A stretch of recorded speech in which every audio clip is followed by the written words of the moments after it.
Résumé de 22 minutes du 120e Salon des collectionneurs du dimanche 22 octobre 2023 à Mulhouse. Avant de montrer les collections du salon, voici en accéléré la mise en place d'environ 1000 tables sur 2 jours. Un sacré boulot pour les bénévoles et de plus très physique.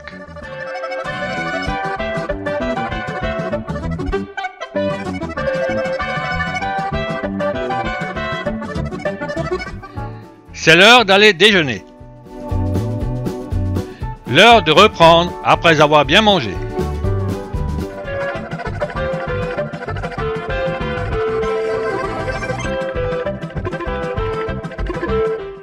J'arrête d'enregistrer à 15h45. Et on continue samedi matin.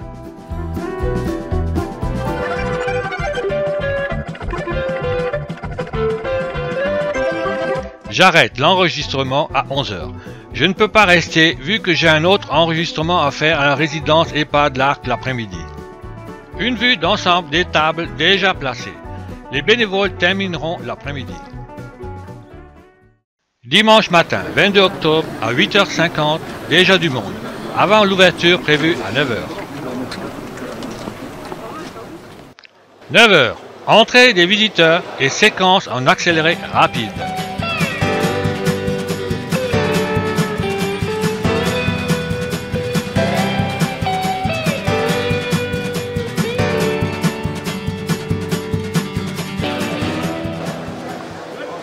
« 9h15. Quelques plans panoramiques avec mon Panasonic FZ1000 sur le trépied, surélevé, fixé sur un chariot avec télécommande filaire. La photo montrant mon matériel pour filmer et photographier. À côté de moi, Bruno Furling qui fait aussi beaucoup de photos d'autres villes. C'est son fils qui nous a pris en photo.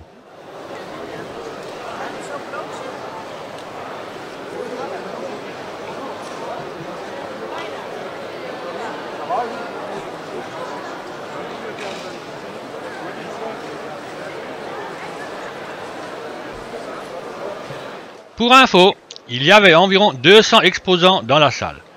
70 autres exposants se trouvaient sur une liste d'attente dans l'espoir d'un désistement.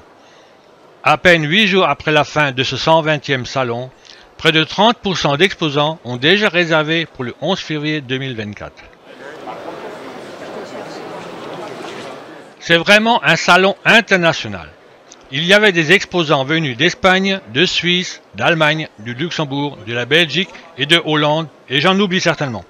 Et bien sûr des exposants venus aussi de nombreuses régions françaises et de notre région Alsace bien sûr.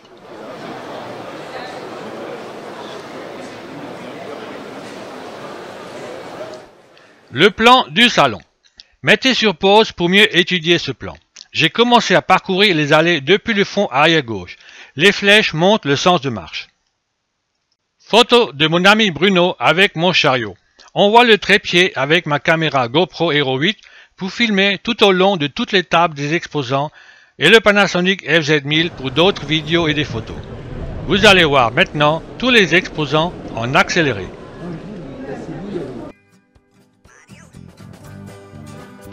Il est 9h54 et il me faudra presque 1 heure pour parcourir tout le trajet avec mon véhicule spécial. Vous pouvez mettre sur pause à chaque fois que vous souhaitez voir ce qui est exposé. Pour cela, suffit d'appuyer sur la barre d'espacement ou sur la touche K. Pour info, la distance le long de toutes les tables des exposants du salon est d'environ 2,2 km. En y ajoutant les allées latérales, cela fait une distance totale de 3,5 km. Et bien sûr, cette distance augmente si on y repasse plusieurs fois. Pour ceux qui aiment les chiffres, cela représente environ 8 à 9 tours sur une piste d'athlétisme d'un stade. Vous connaissez certainement tous cette chanson. 1 km à pied, ça use, 1 km à pied, ça use les souliers. Heureusement, il y a de quoi étancher sa soif au bar du salon.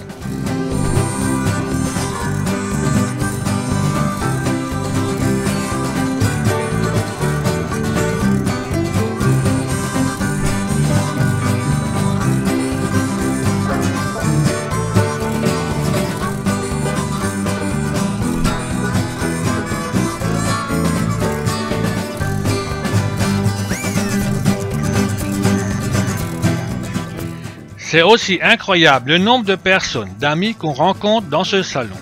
L'occasion pour se raconter la vie de tous les jours, de se donner de nouvelles, bonnes et pas bonnes, et bien sûr de discuter des collections qu'on trouve chez les exposants. On rencontre parfois des amis venant de loin, qu'on ne rencontre que lors de ces salons. Après on se dit à l'année prochaine, ou aussi au prochain salon BD Ciné de novembre à Ilzac pour les amateurs de bande dessinée.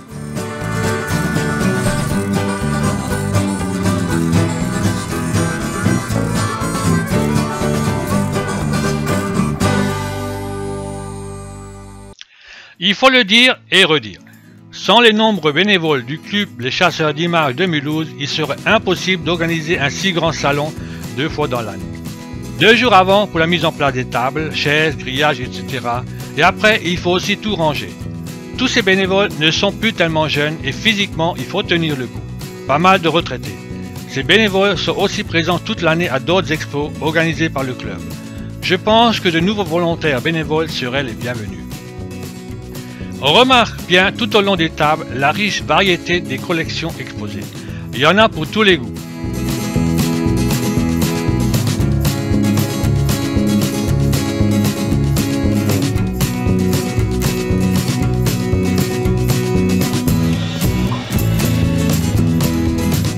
Anciens jouets, livres, bandes dessinées, disques, vinyles, CD, DVD, cartes postales, timbres, monnaies, plaques en tout genre, boîtes de conserve qui n'existent plus, petites voitures, des avions, des trains, des assiettes, couverts, bibelots en tout genre, et j'en oublie pas mal, tellement il y en a.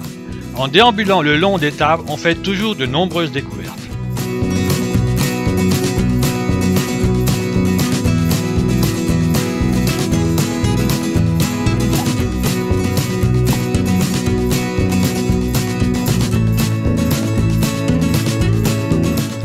L'exposition sur l'actrice Romy Schneider, très intéressante à voir. D'ailleurs, j'ai remarqué qu'il y avait des exposants ayant profité de cet événement pour aussi exposer leur matériel sur l'actrice. Très bonne idée.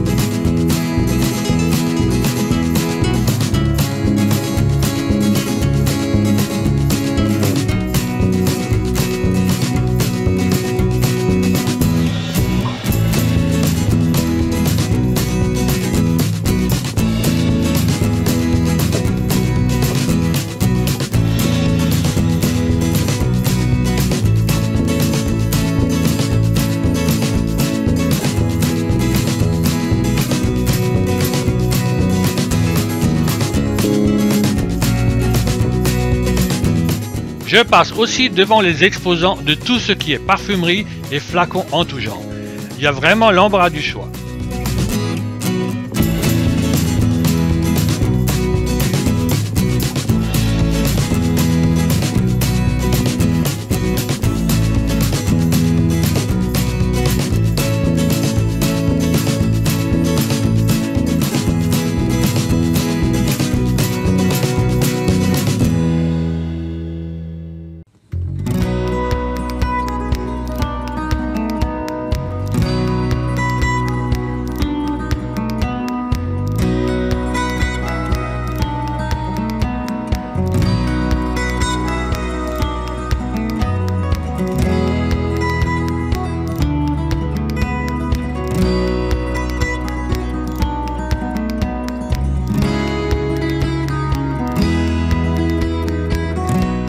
Pas facile de se faufiler parmi tout ce monde avec mon chariot. Il fallait faire bien attention de ne pas causer d'accidents de circulation, même au ralenti. Les gens étaient toujours étonnés de me voir avec mon engin en train de filmer. Certains m'ont même demandé pour quelle TV je filme.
On passe à côté de la restauration avec les tables prêtes à accueillir les visiteurs pour se reposer et déjeuner.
Je termine mon tour des tables à 10h49. Il est 10h50. Quelques plans panoramiques en hauteur avec mon trépied entièrement ouvert, tenu à bout de bras, ce qui met mon appareil Panasonic à près de 4 mètres de hauteur. Cela donne une bonne vue d'ensemble du salon et on se rend compte du grand nombre de visiteurs.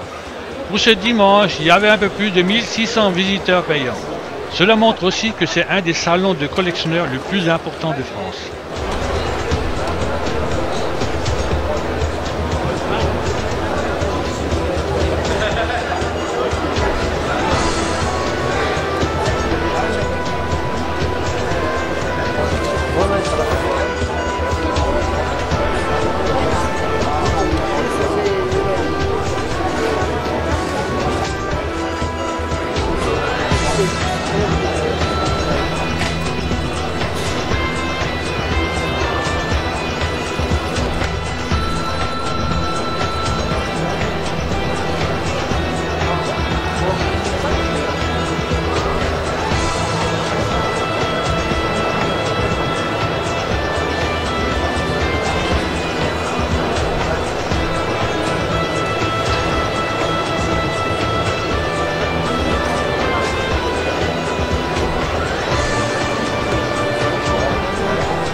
Et maintenant, pour terminer, un diaporama rapide de 6 minutes avec 188 photos sans commentaire.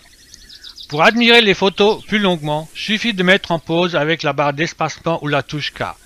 On retrouve ces mêmes photos sur ma page Facebook. J'ai aussi créé un album photo de ce salon sur le site de jomea.com.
Il faut aussi féliciter le président Gérard Keller pour l'organisation réussie de ce salon.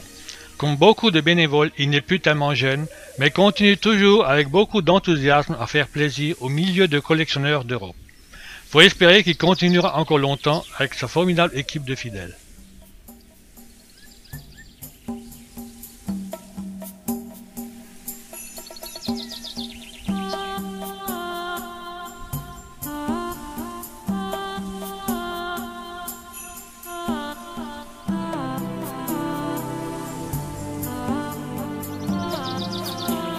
Mon matériel utilisé pour faire cette vidéo. N'hésitez pas à donner votre avis sur ce salon. Partagez cette vidéo à vos amis. Dès maintenant, vous pouvez noter sur votre agenda le prochain salon qui aura lieu le 11 février 2024.